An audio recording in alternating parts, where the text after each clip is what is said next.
E uma outra coisa que é importante trazer para nós é que, para os judeus, existem pelo menos 4 níveis de interpretação, em que o primeiro deles seria literal, o segundo alusiva ou implícita, ou alegoria, o terceiro que seria mais filosófico, e o quarto que seria segredo. Isso, pelo menos eu quase não encontrei um exemplo para poder dar desse nível de interpretação. E também talvez existiria até mesmo o quinto, em que seria o segredo dos segredos. E esses dois últimos níveis que eu acabei de falar, eles não são apresentados ao público porque a pessoa que transmite isso, ela precisa perceber em qual nível você está para então ela compartilhar isso aí. Porque senão a pessoa ou se perderia, ou poderia virar idólatra, ou alguma coisa do tipo. Mas, na verdade, o que eu encontrei é que existem até 32 níveis de interpretação, incluindo a guimatria, que não sei se alguns conhecem, é quando cada letra, cada palavra, cada frase, ela tem um valor numérico. E esses valores numéricos também podem ser interpretados e complementam a interpretação. Tipo, um exemplo em que a lei determina que a pessoa deve fazer tal ritual, mas não especifica o dia, ou o período de tempo, depois de quanto tempo que ela tem que fazer. Mas, analisando a numerologia toda envolvida, os sábios conseguem trazer essa informação de quantos dias tem que ser. Isso é só um exemplo. E essa questão de 32 níveis de interpretação tem no Tratado de Berachot, no Talmud. O Beraita de 32 Midot. Os 32 níveis de interpretação. Sendo que nós também sentimos esse efeito, só que a gente não sabe enumerar ou classificar em qual nível de interpretação a gente está tendo. Quando a gente lê a Bíblia e relê aquela mesma passagem e começa a entender de uma forma mais profunda, só que aí depois você volta naquela mesma passagem e ainda aumenta ainda mais, você consegue conectar com outras passagens, ampliando o conhecimento, talvez até gerando sabedoria. Então isso não deveria ser estranho para nós, porque nós experimentamos isso também, só não sabemos classificar isso. E aí, quem é que no Novo Testamento demonstra um nível de interpretação diferente, além do literal? O próprio Jesus fala em Mateus 12:39, porque lhe haviam pedido um sinal, prove que você é o Messias.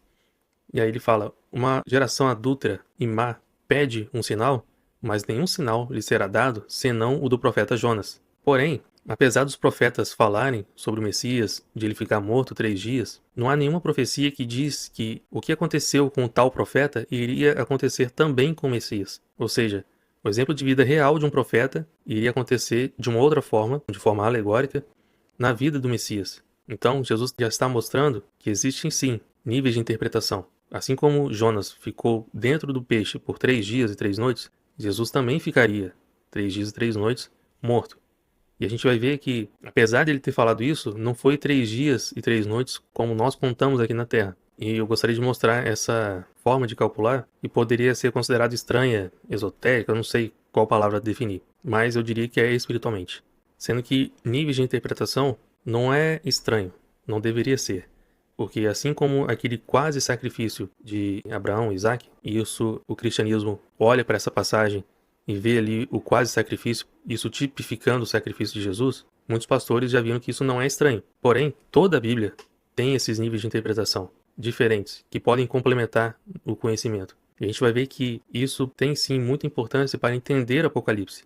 Porque, na verdade, quando fala sobre o final, tudo complementa o que está lá em Apocalipse. E quem também falou sobre outro nível de interpretação no Novo Testamento foi o apóstolo Paulo. Quando ele está explicando sobre a lei e a liberdade, ele cita o exemplo de Sara e de Agar. E em Gálatas 4:21 a 25, ele fala claramente, estas coisas são alegorias.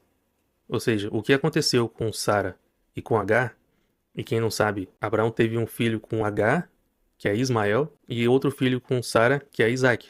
E aqui nessa alegoria, ele está falando que um foi filho da escrava e outro da livre. E ali ele usa esse nível de interpretação para explicar o que ele está falando sobre a lei e sobre Jesus. E sobre essa liberdade que Jesus nos traz. E olha o que ele fala ainda no final. Agar é o Monte Sinai, na Arábia. E corresponde a Jerusalém atual, que está em escravidão com seus filhos. Ainda está em escravidão da lei. Mas é bom ler todo esse capítulo quando ele explica isso. E lá em Apocalipse tem uma passagem interessante em que o apóstolo João ele se prostra para adorar o anjo que ele está vendo ali. Porém o anjo fala, eu sou o conservo teu, não faz isso, adora a Deus. Pois o testemunho de Jesus é o espírito da profecia.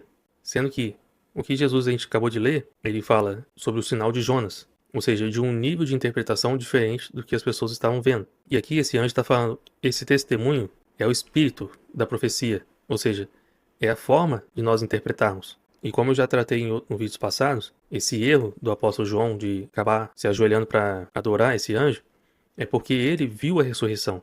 E Jesus disse que na ressurreição nós seríamos como os anjos. Em outras passagens fala até que seria iguais aos anjos. Então, por ele ver algo diferente, ele talvez pensou, talvez eu deva adorá-lo, né? Já que eles se uniram com o Cristo, são um com ele, talvez eu também deva adorá-lo. Mas essa adoração não é devida. E aquele simples exemplo que Jesus deu sobre de como ver o que aconteceu com ele e o que aconteceu com Jonas, e que está relatado, são formas de que nós precisaremos como chaves para entender Apocalipse. É usando de forma alegórica certas passagens que isso pode se replicar lá em Apocalipse. Então, para entendermos Apocalipse, nós vamos precisar reler os profetas, os estatutos perpétuos, os salmos, para também poder tentar montar esse quebra-cabeça. Isso se o Espírito Santo nos conceder essa porção e nos guiar a cada passo. E no Evangelho de Lucas, no final, tem uma ênfase diferente dos outros, em que Jesus está falando: eu vim cumprir a lei, os profetas e os salmos. Ou seja, os salmos são proféticos. E não sei se alguns já têm conhecimento em que já foi identificado salmos que é conhecido salmos messiânicos, em que isso se cumpriu na vida de Jesus. Porém, e aí é o que eu não vi ninguém falando, nós cremos em um Cristo em que vem duas vezes. Primeiro para padecer e depois para vencer. Então, se Salmos é profético, Salmos também está tratando do Apocalipse, dessa segunda vinda. Ou seja, nem tudo que está em Salmos ainda se cumpriu, mas vai se cumprir. E eu vou trazer exemplos aqui também para mostrar isso. E os judeus, eles também têm esse conceito em que Salmos é um nível de profecia diferente dos outros profetas, em que ele fala de forma direta. Mas Salmos é um tipo de adoração, e essa adoração você canta e profetiza ao mesmo tempo.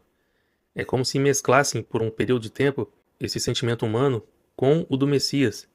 Ou seja, o que eles estão falando é como se o próprio Messias estivesse falando dos seus sentimentos, dos sentimentos do Messias. E isso é um nível de intimidade também em que as pessoas talvez nunca repararam, porque tendem a acreditar que Davi escreveu esse salmo quando estava fugindo de Saul. Mas ele estava falando daquela situação? Somente? Será que não se trata de algo para o futuro?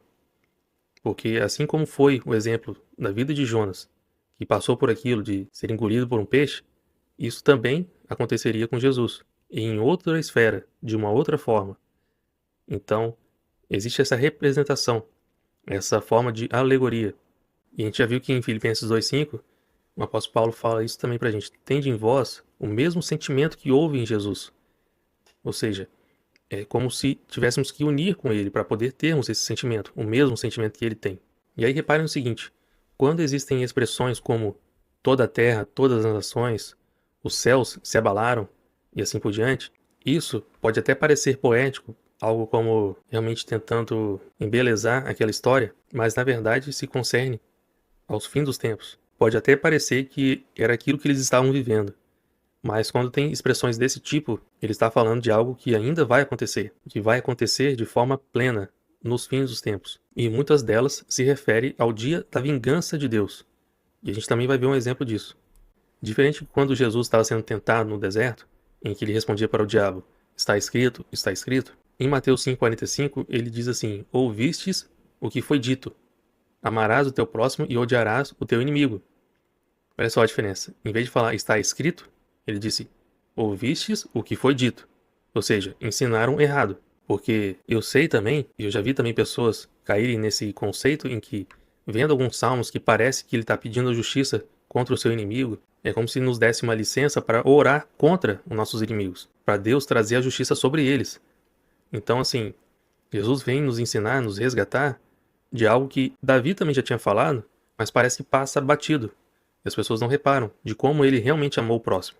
Então, assim como Jesus falou, não é amar o seu próximo e odiar o seu inimigo, mas você deve orar pelo seu inimigo. E a gente vai ver que Davi fez isso. Em Salmo 35, 11 a 15, o exemplo do rei Davi é o seguinte: levantam-se iníquas testemunhas e me arguem de coisas que eu não sei. Pagam-me mal pelo bem, o que é desolação para minha alma. Quanto a mim, porém, estando eles enfermos, as minhas vestes eram pano de saco. Eu afligia a minha alma com jejum e em oração, me reclinava sobre o peito, prostrava-me, como se eles fossem meus amigos e os meus irmãos. andava curvado de luto, como quem chora por sua mãe.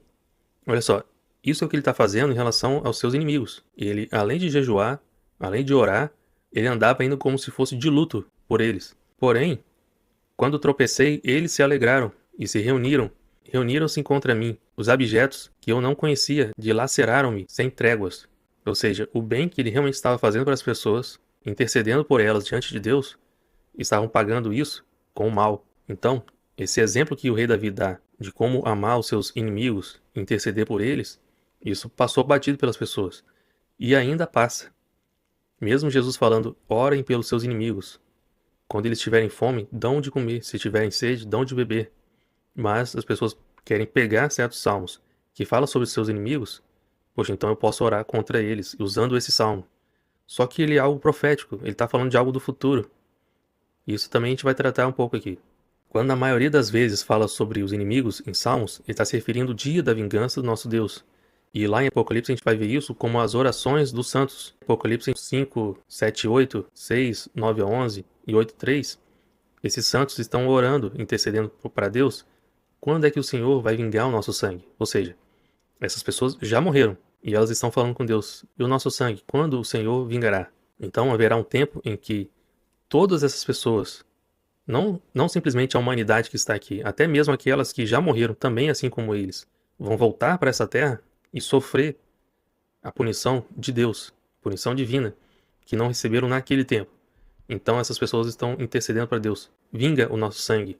E olha o exemplo que tem em Salmos 79, de 1 a 6, e isso vai estar em Apocalipse de forma diferente, de forma invertida. Porque aqui, nesse caso, o salmista fala, deram os cadáveres dos teus servos por cibo às aves dos céus, e a carne dos teus santos às feras da terra.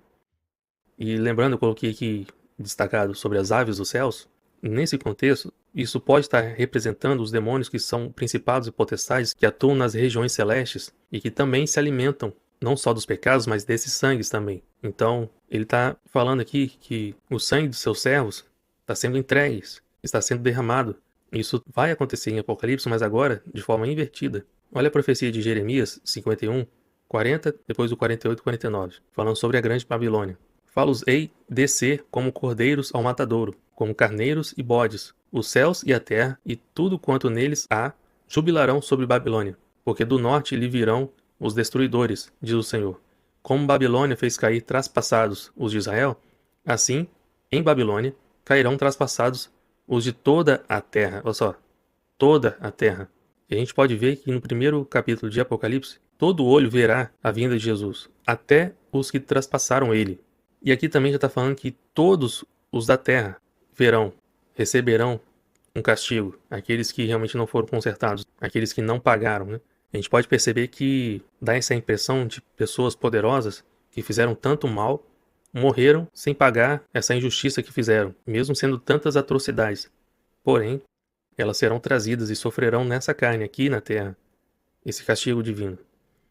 Em Apocalipse 19, 17 e 18, vai falar assim: Então vi um anjo posto em pé no sol, e clamou com grande voz, falando a todas as aves que vão pelo meio do céu. Nesse contexto aqui, essas aves não se trata dessas potestades que eu acabei de falar antes. Vai ter um novo conceito, uma nova interpretação, que isso vai ser em vídeos mais à frente. Mas não agora. Em que ele diz, vinde, reuni-vos para a grande ceia de Deus, para que comais carnes de reis, carnes de comandantes, carne de poderosos, carne de cavalos e de seus cavaleiros, carne de todos, quer livres, quer escravos, tantos pequenos como grandes. E ali, eles todos vão estar reunidos ali, nesse momento. E olha só, em Salmos, quando é que a gente vê algo parecido? O Salmo, talvez um dos mais famosos, Salmos 23, diz, preparas-me uma mesa na presença dos meus adversários. Sendo que, nessa condição, nessa frase aqui, ele não fala que os adversários se tornaram seus amigos, foram transformados. Não ainda, pelo menos, né? Mas ele fala, preparas-me uma mesa na presença dos meus adversários. Enquanto, em um momento, o sangue dos santos foram derramados, agora vai ser o oposto. Vai ser daqueles que escarneceram de Deus, os perversos. Então, haverá a paga, ou seja, o dia da vingança.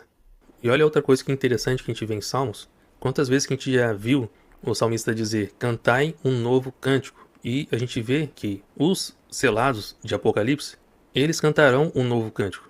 Um novo cântico de tal forma que somente eles podem cantar. Em Apocalipse 14, 3, entoavam novo cântico diante do trono, diante dos 4 seres viventes e dos anciões. E ninguém pôde aprender o cântico, senão os 144.000 que foram comprados da terra. Nesse vídeo a gente não vai falar de como eles foram comprados, mas a gente vai tratar isso em vídeos mais à frente. Porém, aquilo que o salmista está falando, cantar em um novo cântico, está sendo cumprido lá em Apocalipse, por esses selados. E eles serão capazes de cantar, entoar um cântico que não existe ainda. Novamente, percebem que Salmos é profético e não poético, como muitos tendem a crer? E claro que a interpretação completa de todos os níveis possíveis de Apocalipse e de todas as escrituras é praticamente impossível enquanto nós estivermos nesse corpo físico. Mas o Espírito Santo ele pode nos dar a porção necessária, aquilo que será importante compreender naquele momento. Semelhante ao maná, em que para aquele dia, ele serve para aquele dia, para aquele momento. Então, fazendo já essa analogia, o Senhor pode compartilhar conosco essas interpretações em porções, porque são coisas grandes demais para entendermos de uma única vez. E a nossa capacidade humana, praticamente a gente poderia ficar louco se a gente recebesse isso de uma única vez. Então é necessário receber em porções. E isso, provavelmente, muito mais provável, já que profecia também se trata de ensino, cada porção precisa de uma aplicação prática, precisa de um propósito. Então, eu conseguindo aplicar essas coisas, aí sim eu vou ser capaz ou habilitado para continuar recebendo mais. Então eu preciso, ao receber, produzir algo, fazer algo, para então eu ser capaz de continuar recebendo mais. E também é importante repartir essas porções com outras pessoas, porque é dessa forma que a gente vai multiplicar esse conhecimento para o reino dos céus. E como se trata de dons divinos, isso também pode servir como uma edificação para a igreja. E talvez eu receba uma porção e outra recebe outra porção, em que as duas se somando vai complementar essas informações e vai edificar ainda mais. E não só uma ou duas, mas talvez milhares, talvez até 144.000 porções, não sei. Isso é só um exemplo, não quer dizer que seja assim ou será assim. Mas é necessário que haja essa interação, essa porção sendo repartida com outros, para então isso ser multiplicado.